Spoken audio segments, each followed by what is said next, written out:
Okay, Love Island Review episode 7. Let's get straight into this, guys. Slightly delayed, my apologies, but let's get into this. Hey guys, it's Rob and Rolly. Hope you guys are all doing well today. Back at it again. It is daily and consistent content. Inject it and let's get straight into this video. Today's been a very weird day, guys. I unfortunately lost somebody who, was close to me and to overdosing. Sorry, I really should just put a trigger warning for this video. But somebody who unfortunately that overdosed, who was extremely young as well. And it's just somebody who, like me, who deals with suicide a lot in my life. Like, it's something so, like, I don't even know how I'm here, to be honest with you, if you want to keep it really buck. It's just, especially when you lose your life so young as well, and so much opportunities in life that people miss due to the unfortunate circumstances that life give them. It's just a cloud on me, which is probably why my review is coming out late. So I do apologize. There are links to suicide related stuff for men, for women, if you guys are going through anything and want to speak to somebody or reach to services. There definitely are links below. It's just on my mind, and I just feel like I just wanted to say it because it's just truly sad. Truly sad. And I feel like people miss people more once they've passed and wish that they had spent more time with them whilst they were alive. It's very interesting how life works. Sorry, random beginning. But let's get into this video. When it comes to this episode, guys, I'm so sorry. I'm really not enjoying this season of Love Island. It really crashed for me. Really crashed for me. And I feel like we need to break this down and talk about this properly. The ratings have dropped massively. So it debuted with 1.4, which was very low, went to 1.29. And for the first time in Love Island history, it went to under a million at 0.9, 900,000 people. And now it's gone low again to 800,000 people. So for those who are all reviewing and talking about the show, they are probably going to experience, as well as me, ripple effects of, engagement taking a toll or going lower. Number one, because it's Love Island Winter, it's already going to be lower. It always has been. But number two, when the show has lower ratings and people aren't watching it, it also has a ripple effect as well. Number two. And number three, are the ratings going to continue to fall? Is there going to be a slight upcrease, which is what, the producers need? But if it continues to fall and goes even below 500,000, God forbid, but you never know, there could be some discussion of them cancelling this season midway. And it's a shame because it's not Maya Jama's fault. She's a great presenter. She's revitalized the show. And I think that, everybody's looking forward to what she's wearing. And I think that she has good charisma. So I just think it's that, the excessiveness. People don't want to watch it. And it is a conversation to have because we have never seen ratings like this. And these are lower than season 1. Like, this is crazy. Like, it's really crazy for those of you who don't know what's going on. But it seems that a lot of people are not watching it in any capacity. When I have a friend over to watch it, like one of my friends that just left, he was like, yeah, I haven't watched the whole season. Like, this is my first time watching it. Like, I didn't even know it was on. So it's just interesting perspectives.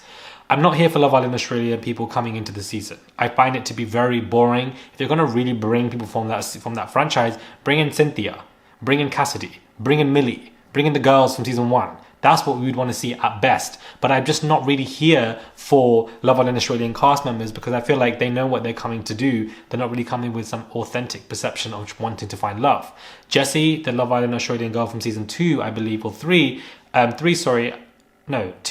I believe is playing a big game. The girl is coming in knowing that Will is single. The girl is coming in knowing that Will is, somebody that people like, want the sympathy vote. So she's going straight for that man so she can be with him, so she can maintain herself in that place. Because the public like Will right now. So by association, people will like Jessie as well. So that's the only reason why she's going for that man, talking about country and farmers and wanting to get married when they were young and etc, etc. And Will's going to fall for it like a deer in headlights because, that's just probably what he wants. Attracted to any girl out there because he wants somebody to stay in the competition. It's just a game plan. Aaron, the guy's name is, I don't know what Aaron's doing there either. It just doesn't make any sense. I see him and Olivia becoming something, but this man is going back to Australia. This girl is going back to Australia. It's not going to come into fruition. I think this is a desperate attempt from the producers to try and pull in ratings, and I don't think it makes any sense. If you are going to bring in past contestants, at least let them be them from the UK franchise so we have familiarity with them, because a lot of people have not watched these seasons and it just doesn't make any sense. And so I just think that we'll see if it works. We'll see what the ratings say for the next 2 days. I'm keen to see if it's going to continue to drop or maintain itself, but I'm just not really here for it. What I'm also not here for, guys, and I would have been gagging over this to be honest with you, but what I'm not here for is a Zara and Olivia beef, because it's giving overproduced. I feel like these girls do know each other prior, and they're liking each other's pictures and whatever. It doesn't mean that you're besties if you're doing that, but then to come into the villa and immediately you're beefing is questionable, number one.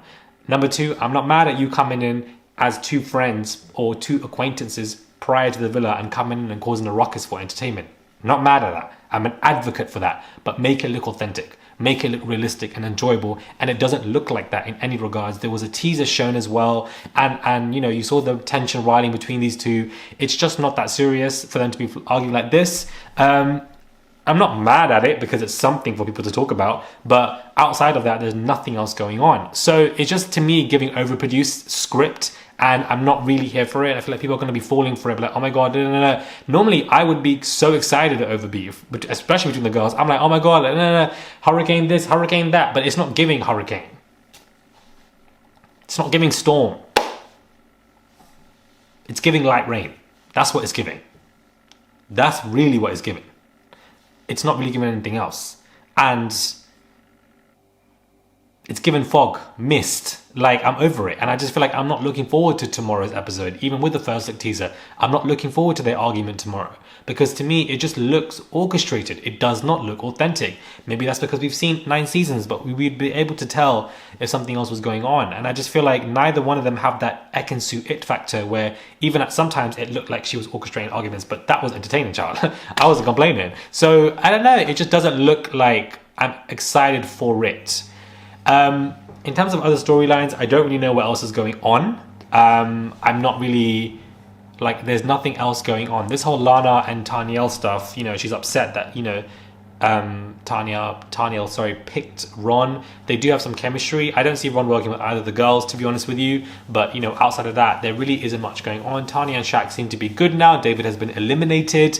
And Tom, really is just there. So it's, there are strong contestants for this season. I like Olivia, I like Tanya, I like Taniel, I like Zara, I like Kai, although he seems to be quite quiet. Anime is one to watch. I'm not mad at these people. I think it's a good cast, but I just think that it's just swaying differently. It seems orchestrated and overproduced, and it's just excessive. And the mentality of the human mind in the winter is one where we don't want to watch people relaxing in the sun. People don't want to watch that. This is a summer show where people are also enjoying summer, not necessarily, in a place where people are in a new, refreshing gym era or want to do better in life. It's the early part of the year, whereas, it doesn't work, and the ratings are showing that. It's flatlining very fast. I also wanted to talk about Love Island After Sun. I think we should get into that as well. I think the panel that's being introduced, especially the new podcasters Sam Thompson and India,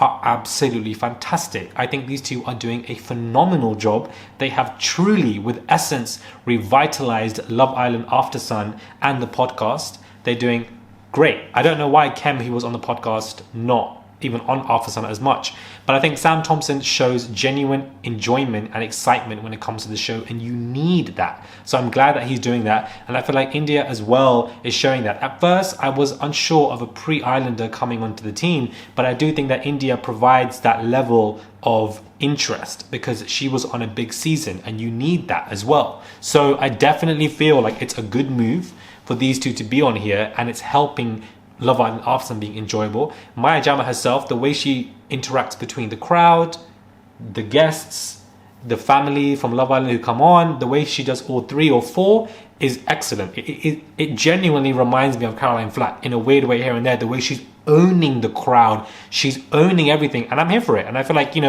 these 3 are revitalizing Love Island After Sun, and I really hope the ratings pull through because I don't know what they're going to be. The ratings are an essence of the show, because if there are low ratings, no matter how good the show appears, if the ratings are low, it's not going to be picked up again, unfortunately. So I really hope that the ratings pick up I really do, because it's not any of these people's faults. It's just the timing wise. It's not even the cast fault at this point. It's just the timing wise. And I feel like Love Island Winter only makes the summer version dead. That's the only purpose of Love Island Winter. It kills the show, and it's not necessary, unfortunately, in any regard.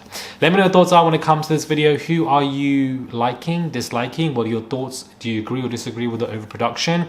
What are your thoughts on the Love Island Australians coming on the show? And thank you so much to everybody tuning in to my interview with Zita. I really, really appreciate it. It was a very good interview in terms of, you know, just having a discussion of emotional trauma, emotional kind of empathy that people just don't really show these days in friendships or relationships, and how you can really, how you go through a battle in your mind when you're dealing with somebody who isn't what they, you know, seem to be in a relationship.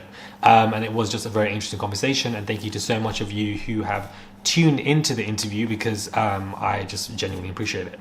Let me know your thoughts are when it comes to this review. Apologies for the lateness. I will try my best. It's just, you know, losing somebody in that way. Like, I've lost 2 people now in the space of 2 weeks, and it's just a lot. And this is the worst time to lose people. So, because it's at the beginning of the year, near Christmas, and, you know, we're not on this planet for life. We're not here, I mean, we're not immortal. So just treasure people around you, because you never know when it could be somebody's last day. And I genuinely really mean that. Let me know what your thoughts are, guys. Subscribe channel if you guys want to, and I'll catch you guys soon for another Love Island review. Hopefully, if the first teasers look impressive, then I'll begin reviewing that as well. And hopefully I'll begin with Love Island Nugget videos. I haven't done much of them because just nothing is really going on. Yeah, I really hope something happens, because I don't know why my interest... I hope it's just not me that just feels like this, where I'm just feeling like it's just a chore and I can't bother it. Because the shows like The Apprentice and Masked Singer are doing very well, up to 4 million. So what is going on with Love Island? It's just in the winter, and it's outdated. Put it in a different scenario, different environment, igloos, saunas, bathtubs or whatever, cabins in like French mountains. I don't know, in the mountains. This is what it should be, and we've all been saying this. So yeah, let me know what your thoughts are, and I'll catch you guys soon.